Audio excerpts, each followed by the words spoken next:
गिबियावनो दिनै 14 नभेम्बर बर' थुनलाइ आफादनि जोनोम सान बयनिसिमबो बर' थुनलाइ आफाद जोनोम साननि आं गाहाम हामलायनाय बावहरदों। दिनै बेंटल अन्थाइबारियाव एनडिएफबिनि मुंख्लं दि जाब्रांखौ गोसोखांनानै नैथि खेबनि थाखाय माया क्लाबजों लोगोसे एनडिएफबि बिथांमोना ज' जानानै गोसोखांथि मोनसे जोलुर बादायलायनाय होदोंमोन आरो बिनिनो दिनै जोबथा बादायलायनाय हाबाफारि गासैबो अर्गानाइजारफोरखौ आं बे समाव साबायखर बावदों। बिथांमोना जोंनि जे जोलुर जानाय बादायलायनायखौ नायनानै मोजां मोनग्रा गोसोखांनानै सिबिनानै बिथांमोना जे नोंथांमोननि गोजोनथि खालामनो थाखाय लैहोर मोनसे फैनानै हाबाफारि हेफाजाब लादों होफैनायनि बेनि थाखाय थाखाय आं अन्थाइबारि माया बिथांमोनखौ क्लाब एन्ड साबायखर बावदों। लाइब्रेरिनि जानानै हामबाय आरो हामबायनायनि साबायखर बिटिआरनि बावो। जे सरकार बे सरकारनिफ्रायबो जोङो बयबो मिथिगौ मुंख्लंफोरखौ नोंथांमोनाबो मान मिथिगौ होनो थाखाय जोलुर बेबायदि जोनाय माखासे बादायलायनाय हाबाफारि लादों। गोजौ माननि गाहाय बादायलायनाय होनो एनडिएफबिनि थाङोब्ला जे गोबां मुंख्लं जानाय रांनि गोनांथि एनडिएफबिनि जायो। मुंख्लं खाम्फा बानायनायावबो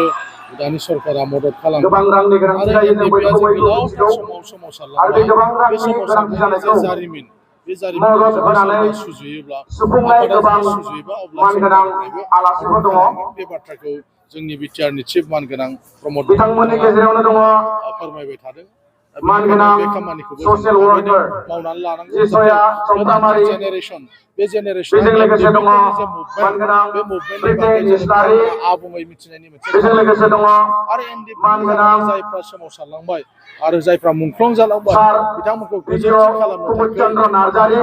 मोनसे बेजों लोगोसे दङ इउनाइटेड फराम अफ एनडिएफबि मोनसे बेजों खाम्फा लोगोसे दङ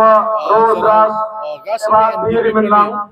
बेजों लोगोसे दङ मुंख्लंफोरनि हिमालया हटेल खौ मान बावनानै बेजों बेबायदि लोगोसे मोनसे दङ दा जायगा खालामनाय इउनिभार्सेल जादों स्टुडिअ बेखौबो आरो सरकारा बिनिनो मदद खालामगोन। बिगोमा बेनिखायनो मानगोनां आङो बे कन्ट्रेक्टर समाव अचिन्त्य खावलायनो सानदों नार्जारि गासैबो रायजो बेजों लोगोसे राजाफोरखौ दङ जायफ्रा एस प्रसाद हारिनि थाखाय बरगयारि बेजों जुजिनानै लोगोसे मुंख्लं दङ त्रिनाथ जालांबाय बसुमतारि एबसुनि बेजों सोमावसारनायाव लोगोसे दङ एनडिएफबिफोरनि जाफर सोमावसारनायाव बिएलटिफोरनि नार्जारि सोमावसारनायाव बेजों लोगोसे जायखि दङ सोमावसारनायानो जाया मानो स्टेभिन बे नार्जारि मुंख्लंफोरखौ जों बेजों बयबो लोगोसे मान दङ बावनांगौ आरो बेंगल टिभि बिथांमोनखौ एन्टारप्राइज गोसोखांनानै बेजों लोगोसे जोङो दङ जाहाथे गुबुन गुबुन हाबाफारि लानो हायो बेनि थाखाय आं बिरजोहोलाव बयखौबो मुंख्लं दि जाब्रानि न'खरनिफोर